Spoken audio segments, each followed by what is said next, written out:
this concert sold out. On air, I went and I said, okay, guess who's coming to town? And I said, I'll give you a clue. And remember, I just said, wise. I thought Elvis was coming. But that is how huge you are. This is the 6th time I'm interviewing you. Yeah. Well, I did tell him that the fees were too small and the venues were too small as well. But you know, here we are, sold out, and we could have done a couple more shows. You know, Yeah. We just finished a fantastic show in Zimbabwe, and we didn't get to play Bulawayo. We should have. You know. So basically, I'm thinking about coming back next year and doing an African tour, but using African promoters. You know, like Walter that we used in Zimbabwe. He used to manage 𝗧𝗵𝗶𝗀𝗶𝗴𝗶, you know. Yeah. So he's toured all over Africa. And how big was that venue in Zimbabwe? Oh, it was about 3 million people. Sold out, it's fantastic, yeah. Luckily for us, it had been Africa Day the day before the show, so there's a lot of important people there, you know, and diplomats and people like that, all boogieing down, all, you know, dancing and enjoying it. So Because in the 90s, late 90s, I remember the first time I saw you was in the stadium in Durban, yeah. and it was just epic. Well, we had to add another gig in Durban this time around because the venues were too small. And, But, and, you know. and the last time we spoke to you, Ali, you did promise that you were going to bring us some real special stuff this time around, if you remember what I'm talking about. I was probably on some real special stuff when I said that, so you'll have to remind me about the stuff. It was the special stuff. I asked you if, because you know we've got a few strains that are popular here in South Africa that are apparently quite popular globally. Yeah. So I was wondering if you had tried the Swazi Gold. The names of the stuff I've been trying, you know, are ridiculous. But it's the same. It's a worldwide thing now. The silly names for your weed. We had some fantastic stuff in Zimbabwe. Things have changed, you know. It's no longer a dirty little Malawi cob, you know what I mean? It's they're using Californian strains, but growing it organically in African sunshine, you know, it makes a big difference. Yeah. Now, at the concert tomorrow night, this tour, are we going to have all the best of? We're going to have all the hits, because that's what I want to hear. I want to be. Well, that's why we do the set that we do. You know, I've been honing this set down for nearly 40 years now. You know, and having hits along the way. We had a lot of hits in the 80s and 90s. You know, our last big hit was "Crying Out Falling in Love" in '94, and our first big hit was in '83. So for all that time, we were having top 20 hits. You know. And like you said, that's what people want to hear, you know. Yeah. That I would want to hear hits as well. If I go and see Stevie Wonder or somebody like that, you know, I want to hear. Because, I mean, you must know how huge you are in South Africa. I mean, Well, I've lost a load of weight recently, actually. 4.5 stone, as it happens. because, I mean, everybody grew up with at least one UB40 album. Yeah.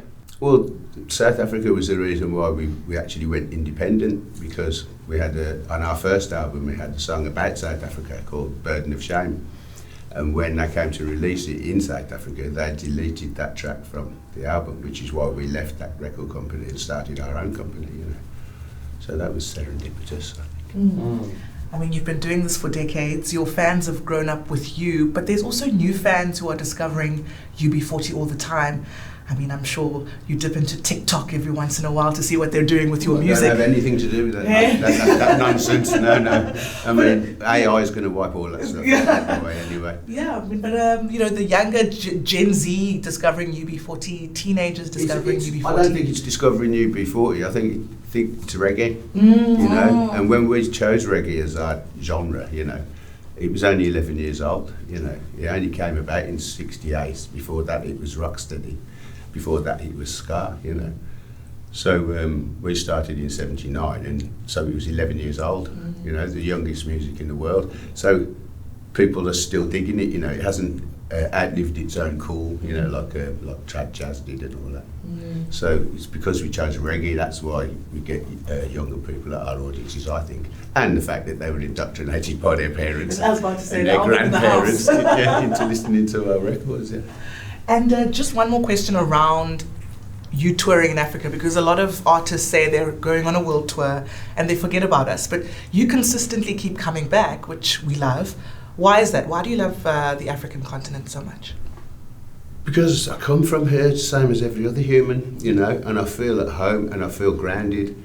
The first time that ever happened to me was in Zimbabwe again. Sorry to go back to Zimbabwe, but my top postal where Rhodes is buried, and the first time we went to Zimbabwe was 1982. It was like we were only kids ourselves, you know.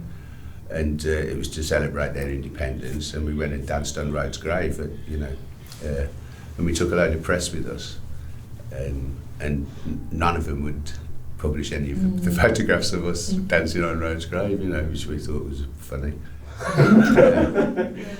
But I just remember feeling so grounded in that place, you know. I felt like I was home.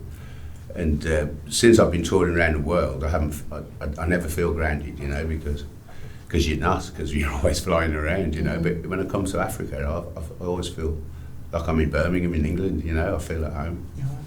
Is it where in the world do you sell out the quickest? Because for me, it's hard to believe that there's a country that doesn't know UB40. Well, there isn't really, because we play everywhere, and we're very lucky that we've got a world stage, you know. You know, I've been playing in Papua New Guinea and Solomon Islands and Rarotonga, you know, and Fiji and Samoa and all. So next year I want to do a South Pacific tour, but add an African tour as well, you know, so to make the whole thing, link that up with North America and Canada, and you've got a world tour, you know. But I'm very interested in doing a real African tour, because I've played all over Africa but never linked them together, you know, not as a tour. But, so that's hopefully what's going to happen next year. It really is so great to have you here, and already you planning a comeback, coming back to Africa again. Well, again, like you said, it's the weed, trust me. It's just our borders are a little bit more porous. You know, that's what I do, you know. I've travelled around the world, you know. I've been very instrumental in the legalisation of the cannabis campaign, you know, really? Throughout my life, you know. I got a little award from Holland because of it, and stuff like that. And, you know, that's what I do. Is that more important than your music awards? No, but I think it's as important, you know. I think, maybe I shouldn't say it, but I think there's a cure for cancer in marijuana, you know. It certainly is in full spectrum CBD, but it must be full spectrum. You can't take the THC out of CBD, or you're taking hemp oil, you know, and that's just good for your skin. But CBD that's full spectrum eats, you know, leukemia, it kills cancer, you know, and until we do the research that's needed, and, you know, you can only do it when it's legal. That's the first thing. And now that it's legalised in most, you know, sensible countries in the world, we can get on with researching it and find out, you know, its real medicinal properties. And how incredible, hey? So when we're celebrating 45 years of UB40, we're celebrating the music and your activism. Ism schism. Yes. So one of your classics, Red Wine, was actually a Neil Diamond original. So tell me, what is that special UB40 spice that you just throw over whatever it is that you're doing music-wise?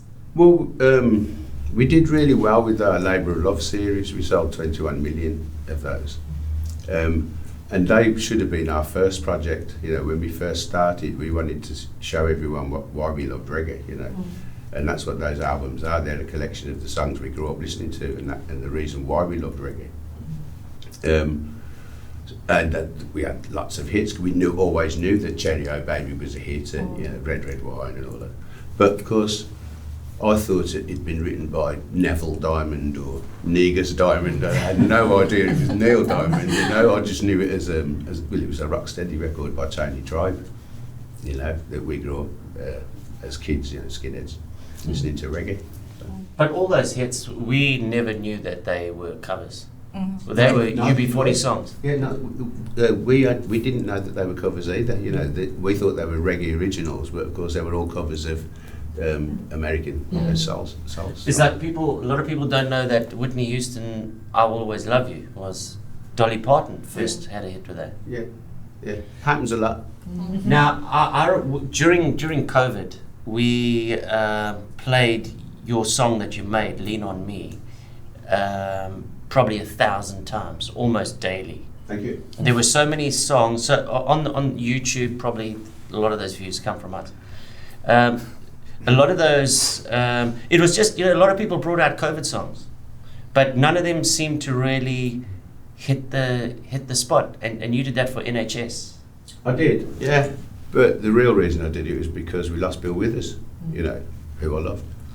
So that's why I covered that song, really. Okay, is it going to be in the show tomorrow? No. Why? No, because I do all the big hits, and we've had so many that I'd be on stage for 5 hours. No, but I would, so I've had to hone it down, to songs that I know, people want to hear, come and hear. Yeah, well, you know what, it's the beauty about UB40, and I'm so excited, you can literally just hand the mic to the audience and we're going to sing the whole show for you. Yeah, I don't do that trick. You won't find me going like that, when I forget the lyrics. That's an old trick, that is. But it's lovely to see people responding and dancing, and especially now that we've got a big mixed audience age-wise, nothing pleases me more than seeing a white-haired person dancing to reggae music, Yeah.